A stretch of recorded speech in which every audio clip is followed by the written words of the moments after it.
What is up guys? Welcome back sa panibagong video. And for today's video ay episode 2 na dito sa loob ng Kalayaan SMP. At kung makikita nyo guys ay bago na rin ang skin ko. Thank you kay Rifle dahil siya gumawa na itong skin na to guys at sobrang nagustuhan ko talaga siya dahil simple lang. Yan, naka t-shirt. Tapos guys nga pala, bago na rin pala yung pathway natin kung makikita nyo. Sabi ko nga diba nung last episode ay babaguhin natin siya. Ayan, kung makikita nyo naman ginawa ko siyang bato lahat, buong street.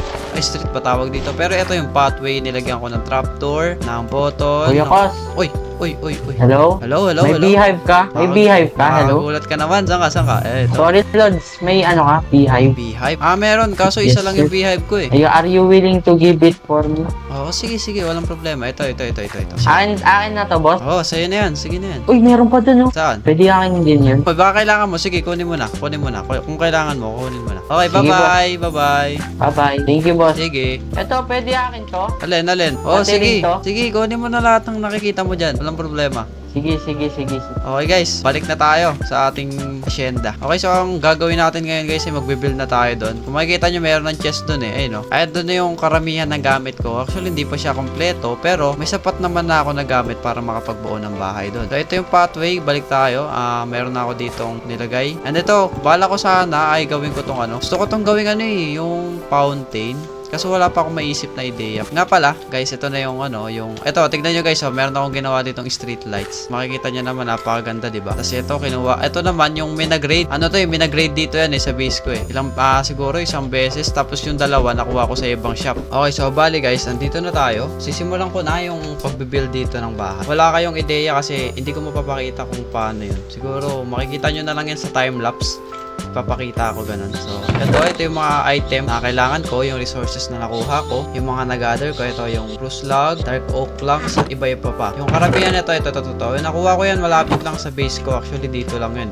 Yan, dito. At nga pala guys, tignan nyo yung meron na akong pakpak guys, ito. Pakpak ni Cosmo. Let's go! Guys, next episode ko i-upload yung mga nangyari kung paano ko to nakuha. Actually, wala akong video kung paano ko siya nakuha eh. Pero may mga ganap na nangyari sa may nangyari na event. Tapos, ang nangyari sa event na yon ay nagkaroon ng PvP. At kung sino ang manalo ay sa kanya mapupunta ang portal. So, ganun ang pagkakaintindi ko. Tapos, eto na. Hindi kasi ako sumali guys sa PvP. Pero, after ng PvP nila, after mapatay yung dragon, eto na. Meron na tayong pakpak guys. Hindi na tayo mahihirapan magkuha ng mga resources na kailangan natin. Okay, so balik tayo sa ating asyenda, no? Balik ko muna tong gamit ko dito. Okay, so ito na yung kailangan natin gawin. Ito, makikita nyo naman ay medyo marami siya. Ewan ko kung sasapat to sa atin. Pero kukuha tayo dyan. At panoorin nyo na lang yung iba sa timelapse, okay? So ito na yung nag-gather nating resources. Oh. Ayan guys, magta-timelapse na lang ako at babalikan ko kayo. Okay?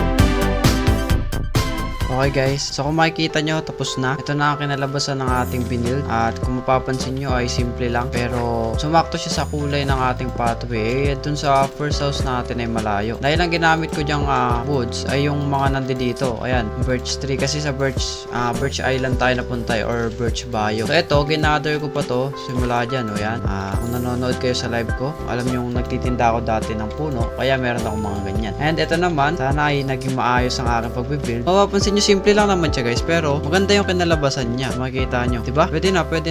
So, kukuha tayo dito ng pang thumbnail. Siguro nakatingala. Okay guys, so kung makikita nyo, okay naman na yung aking kinalabasan ng build. Hello. Tao pala rito. What's up bro? Hi ka muna sa aking video. Kasama ko si Rudy. Okay guys, so next episode, ay upload ko yung kung paano ko nakuha yung elytra. Okay guys, so see you sa next episode, sa episode 3 ng aking video. Hanggang sa muli, paalam!